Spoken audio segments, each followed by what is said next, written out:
Day 3. Polar bears here.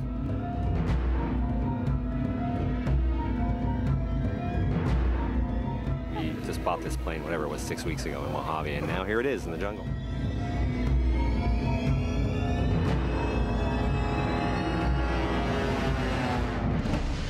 The first day of shooting was actually me. I think it was supposed to be Evangeline at one point.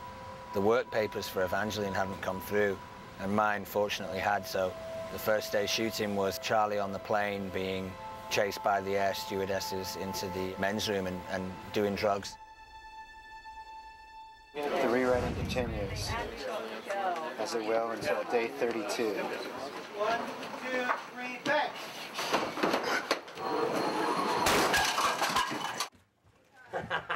That was good. That was great. Shooting the sequence on the plane, the interior set, which was the only true interior we had in the entire pilot, the sequence required this plane to drop, you know, hundreds of feet and crash, and it was a plane that existed on the stage floor.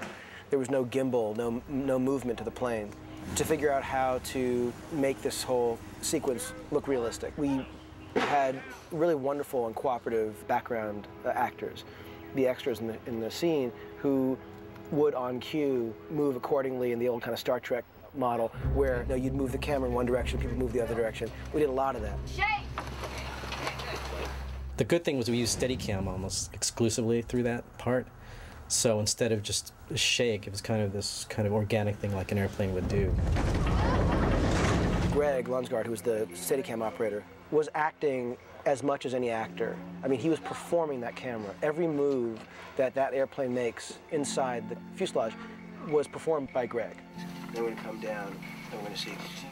And he was wonderfully collaborative. I love those like little jitters that happen, not the kind of big shakes so much. So he would let me like hold on to the film magazine and shake the magazine to get that kind of little look. Masks!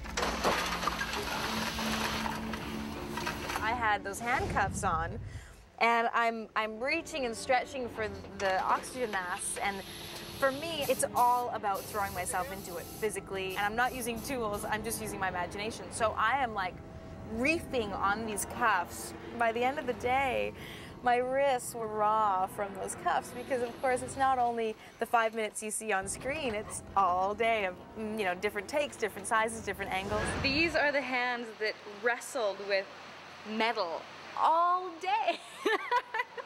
And they have the scars to show it. My wrists are like twice the size they normally are. There's this guy off camera, and he's got this anchor case. It's about this big, and it's trimmed in chrome. And it was a fake one. It was foam rubber, hard foam rubber. For 15 or 20 takes, he was just like bouncing it off my head. And it had these tubes sticking out of my head, and every time I would bounce it off my head, all this blood would spurt out. Speed on beat. 3, 2, 1, go. We knew we wanted to do the back of the plane getting ripped away. We devised this shot with Kate in the foreground where the rear of the plane gets ripped away, where we would replace a good third of the plane with a computer-generated plane. And we had stuntmen and women rigged on wires and getting yanked out and yanked back. We had these giant Ritter fans. The whole thing is an illusion. Nothing's moving, and with the use of the special effects and the visual effects and the actors and cameramen, we were able to really pull it off.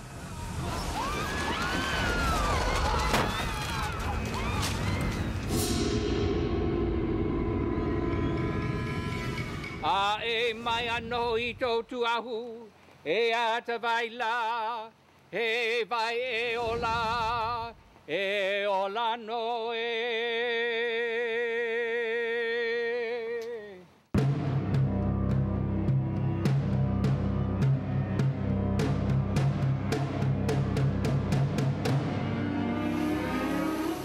We have a special guest today, Greg Grunberg, a.k.a. Sean from Felicity, Weiss from Alias, and Cause from The Catch will be playing our pilot.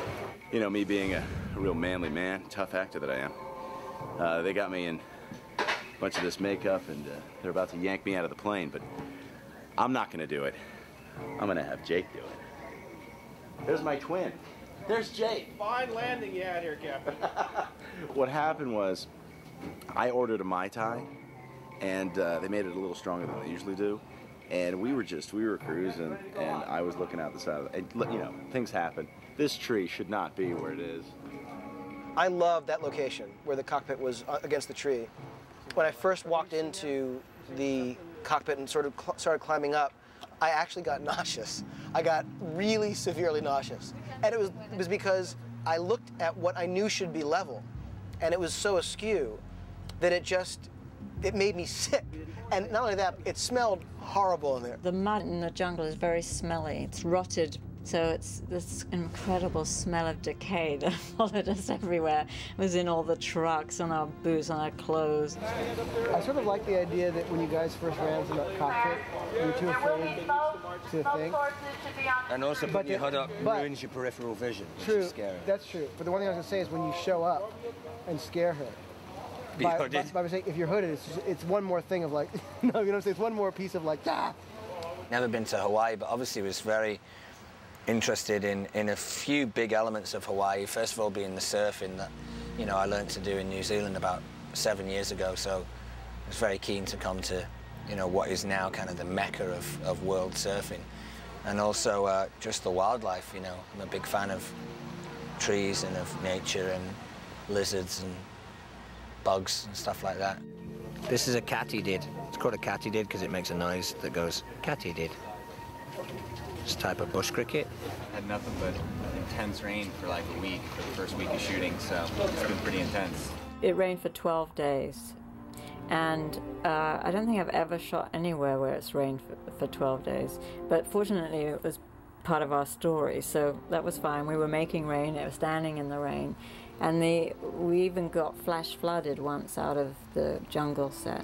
When we got to Heiakea, which is the cockpit sequence where they come, they find the pilot, there was a flash flood which came down the hill. There were literally camera cases floating away. The lights got thrown in, with the ballast, got thrown into a container. The guys just ran and they got it into a container, and the container had flooded during the storm as the storm had continued. So when we got there in the morning, not knowing whether we'd be able to shoot, the gaffer and the electricians were pulling out the lights and looking at the sodden ballast and going, oh.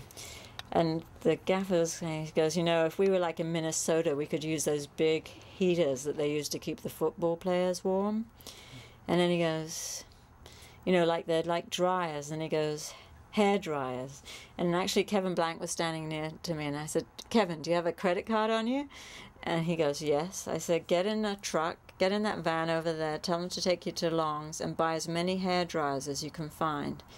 So he rushed off, and he came back, and they put the dryers on the C-stands, and they dried out the ballast, and it worked. So we were shooting within 2 hours. We all had boots on up to our knees. The water and the mud were over the boots, getting into your boots, sloshing around, but we kept shooting. And we were making rain at the same time because it would get lighter and we needed the same consistency. So even though it could be raining, we had the fire hoses and the rain towers going at the same time. It does rain a lot in Hawaii over the winter, and I think it's wonderful for our show. The truth is that anytime we do those big sort of jungle rain sequences, which we've done a lot of them, and I've done a lot of them, they're brutal to do. They're brutal for the crew. They're really difficult for the actors. I mean, they're cold, they're muddy, they're, you know, because we're not doing just using obviously natural rain. They're fire hosing us and stuff, but they really look good. They look amazing. It's always hard to bring lights into a remote place like a jungle, and whatever lights we could drag into the jungle we used for fill. But we used a lot of existing ambience, even though there's so little because of the weather. I think we used the fastest film and the fastest lenses, and still barely had enough light to shoot there, even in the daytime.